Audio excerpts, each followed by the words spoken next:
Got it helped the offense a little bit. Got three more games I want to get into. The San Francisco 49ers laid a whipping on the Carolina Panthers 51-13. So what are your thoughts about that one? Well, this is going to be real interesting. People are going to find out how good the 49ers really are. But a pass rush like they have travels real well.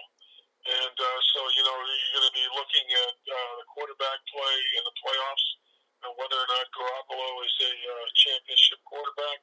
But then again, if you play great defense and the other team's quarterback's on his back all the time, and you got a really good run game like the 49ers, Garoppolo doesn't have to beat Brady. All he has to do is play within the framework of the offense. And Shanahan has coached up Garoppolo that way. I think, he's a 28-year-old rookie, to be honest with you. And he's got a lot of experience, so it's going to be fun to see what shakes out there. But I'll tell you right now, I really like the 49ers. I really, really do. Yeah, I do too. All right, so let's go to your home area. The Houston Texans beat the Oakland Raiders 27-24. J.J. Watt obviously gets hurt yet again. That's the third season-ending injury he's had. How much more can J.J. Watt's body take? This is a tough game. I think he tore that pectoral muscle once before. Right. So, he's getting up there in age, but he's still a solid player. But it looks to me like they're going to probably have to make a trade to get some depth at defensive tackle. And they've got some other guys injured. Tunsil's hurt. So they're getting nicked up. It's a long season. It's a war of attrition. That's why you need depth in the positions. I can't even imagine what will happen if Deshaun Watson gets hurt. Yeah, well, Jadeveon I don't even know who the backup is, to be honest with you. Yeah, well, that's okay. Most people don't. Jadeveon Clowney, they probably miss him, but he knew he was on the way out anyways. We'll go over one more game, and there's another major story that broke today, so I want to get your opinion on this one as well. Talk about the Chargers beating the Chicago Bears 17-16, but meanwhile, this week, offensive coordinator Ken Wisenhunt got fired. So what are your takes on the Chargers game? And then I want to get to this one developing story that took place. Well, the Chargers got lucky. They finally got a break. The win's a win, even though it's an ugly win. All right, and the Bears are right back to the same head case all over again, worrying about field goals down at the end. Okay, and, Trubisky, no disrespect, I think that he's playing frozen back there. I don't think the coach called a good game. I think that the Bears defense is getting worn down. And the Bears got to start doing some stuff on offense. All right, and they got to start getting some good quarterback play, or they're not even going to be in the playoffs. And I don't see them in the playoffs, to be honest with you. I see Minnesota and Green Bay coming out of that division. Right. So, I think what's going to happen with the Bears is they're going to work with Trubisky for a couple more weeks to see how well he does. If not, they're moving on. Okay. Well, and offensive coordinator Ken Wisenhunt got fired. I guess this was inevitable. It looks like Anthony Lynn's going to probably take over the play calling, and they had to shuffle things up with the Chargers. So, I think the Chargers, without a doubt, have had a disappointing season, being 3-5. I don't think they expected this. They're always dysfunctional. Right. San Diego's always dysfunctional. Right. They put a good season together every couple of years, and they've got really good talent, but they're always doing something like that. And I don't understand the rationale for that, to be honest with you. All right, let's talk about a breaking story that took place. We got about 10 minutes. I think that's enough time for you to get into it.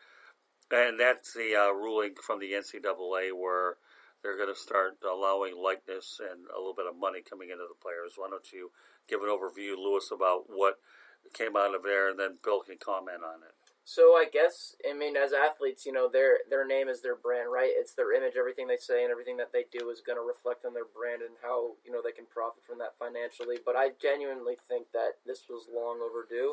I used to be in the camp, and I actually had a conversation in a history class with Lane Kiffin, of all people, about this a couple of years ago, where he obviously wasn't inclined to, comment about it, given the limitations that certain coaches can and can't say, things that they're at liberty to discuss. But I think it's important. Xavier McKnight, who's one of our frequent guests, made a note of that a lot of these college football players tend to come from low-income families. And given the fact that now, it's going to depend on your school and revenue streams, but I think they're going to be, it's going to help out a lot of families of those players that they'll have some money, coming in and their players can send home to them.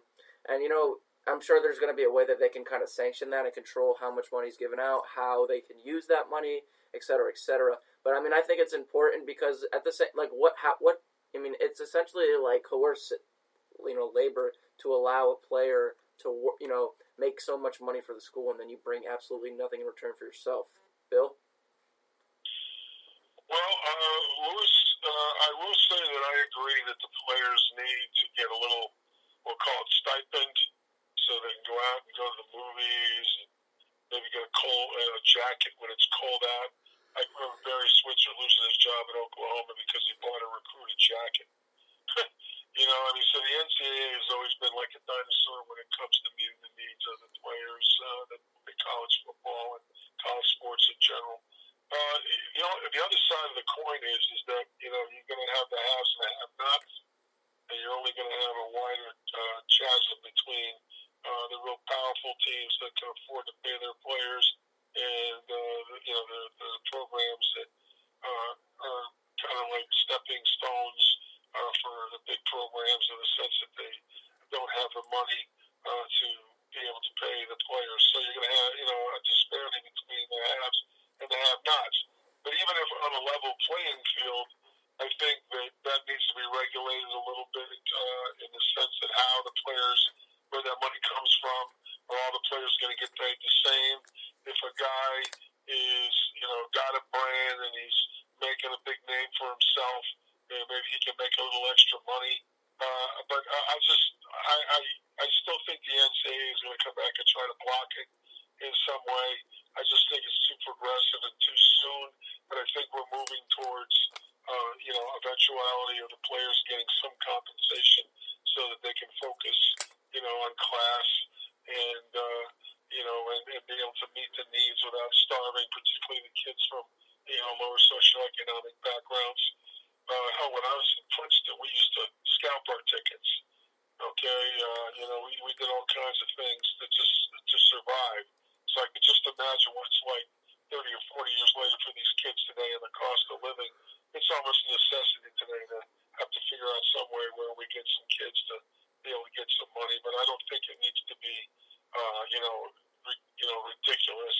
And I don't think there's going to be that many players out there that are going to have a name that people are going to purchase, jerseys or whatever to build a brand. Okay, not everybody's LeBron James. Okay, but I do think that there'll be some subtle nuances that'll kind of be fun to see how it shakes out. Well, not only that, you can't lose sight of the fact that certain states have their own way that they're going to enforce their laws anyway. So between what the NCAA did, which I think, like you and Lewis, Bill said, this move's long overdue, but we haven't even seen what the states are going to do on their own as well. So I think there's a lot of layers to this thing. Yeah, big time. Yeah, there really are. So, but, it's certainly something worth talking about. And I remember a long time ago when I actually went ahead and I went to a Florida-Miami game at the old Tampa Stadium. I bought tickets with my friend to get into the game because some students had a flat tire and they had to get their tire fixed. Because it's not like they're made out of money. Lewis had one quick thought before we close the segment. Go ahead. Yeah, as I noted earlier, and you also made mention of, not all schools are made equal when it comes to financial wherewithal. Do you think, implementing this, and you have to look at it from all angles, do you think that can kind of scare away some, possible recruits to other schools, given a school's particular financial, financial restrictions that they have on them? It could possibly scare away the next big thing. I guess I should mention this. I was a volunteer at the University of Central Florida, and we were Division II. And we were trying to go to Division I, and Mike Kruzak went out and got Dante Culpepper to come to the University of Central Florida. And the reason is we had to put something like 15,000 to 18,000 pennies in the seat in order to be able to get, we'll call it licensed or approval to go to Division I. I got called into the office, and I got laid off as the volunteer assistant coach along with two others. I said, how can you lay off a volunteer coach? Well, the major universities like Oklahoma were taking it advantage, okay, of the volunteer coaching positions. Okay, you also have a thing called Title IX, where, at the University of Central Florida, the football program, which was in its infancy, but I could see that it was going to grow into what it is now, all right, was generating all the revenue for women's athletics and all the other athletic programs in Central Florida. I mean, the players, the seniors used to cry about how the university didn't have enough money for socks and cleats, that they had to buy their own, that kind of stuff. So, Lewis, you're going to see a huge disparity between programs like Alabama and LSU. They got tons of money, going up against programs that maybe don't have that kind of money. All right, so I think there has to be some kind of counterbalance that makes it a level playing field. I don't know, Lewis, what do you think, Lewis? I mean, you're a younger guy. You probably got to hear the street a little bit more than I do, because you probably have guys that are going to school. What do you see the NCAA doing? How do you think this could work? So I'm sure, it was just agreed upon today unanimously that all schools want to implement this, but, I'm of the opinion that I don't think this is going to happen within at least the next 2 to 3 years, because there's a lot of stuff that you have to iron out. And, obviously if, Nick Saban and his boys at Alabama continue to play the way they are, and, schools like Ohio State and Michigan and the myriad of other schools that you can name in the Division I conferences continue to perform the way they are, it's going to be very one-sided, I guess, when you talk about smaller schools recruiting.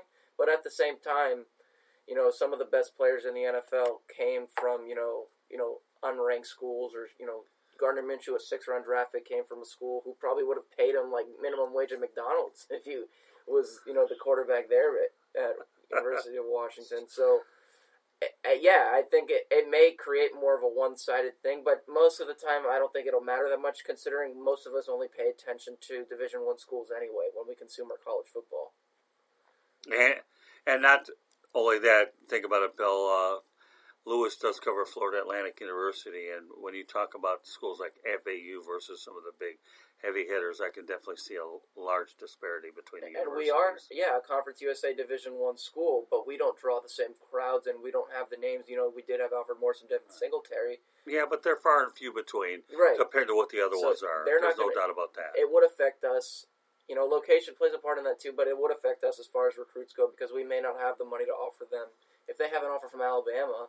Although at the same time, I feel like most of them just want to play. Well, they do, but there's only so much money you can go around. But I understand where you're going with it, and you and Bill are both on the right track when you're talking about bigger schools versus smaller schools. But in the end, you know what? Whatever money that you end up earning, you still get the scholarship anyways, with the ultimate goal that you're still going to try to get to an opportunity to play for pro football. But I'm glad, Bill, that we had an opportunity to talk about this subject. And, when we're able to do things like fit these things in, it just makes it all the more important, because these are issues that are being talked about all the time, and I'm glad we have an opportunity to do that. So let's go ahead back to what we're planning to do tomorrow. Bill, any ideas that you're thinking about talking about? I know we touched on the NBA, but let's preview the listeners, so we have another minute or two to go, about what's on your mind for tomorrow. Well, I've watched some of the NBA teams play, so I got a real good feel for who's going to be doing what in the league. There'll be some surprise teams. There's been such great turnover in the NBA. That 40% of the rosters and most of the teams have been redone. So teams are just now starting to find their feet. And, I think we talked about this last time. Right. It's going to be the first 25 to 30 games. You're just going to need patience. Yeah. It was fun to watch Golden State bounce back last night, even though they played the Pelicans. Right. It was a win's a win. To watch them get blown out the way they did, by the Clippers and another team is. So people are finding their legs a little bit. I laughed and saw San Antonio's 3-0. So there's some consistency there with some of these teams, and it'll be interesting. But right now, I like the Clippers and I like Philadelphia. Over the long period of time, I think those are the two teams that are literally going to rise to the top. All right, well, with that said, that'll be the little teaser for tomorrow. But meanwhile, folks, here in the South Florida Tribune Broadcasting Network, Bill Winters has volunteered to be our NBA analyst to go along with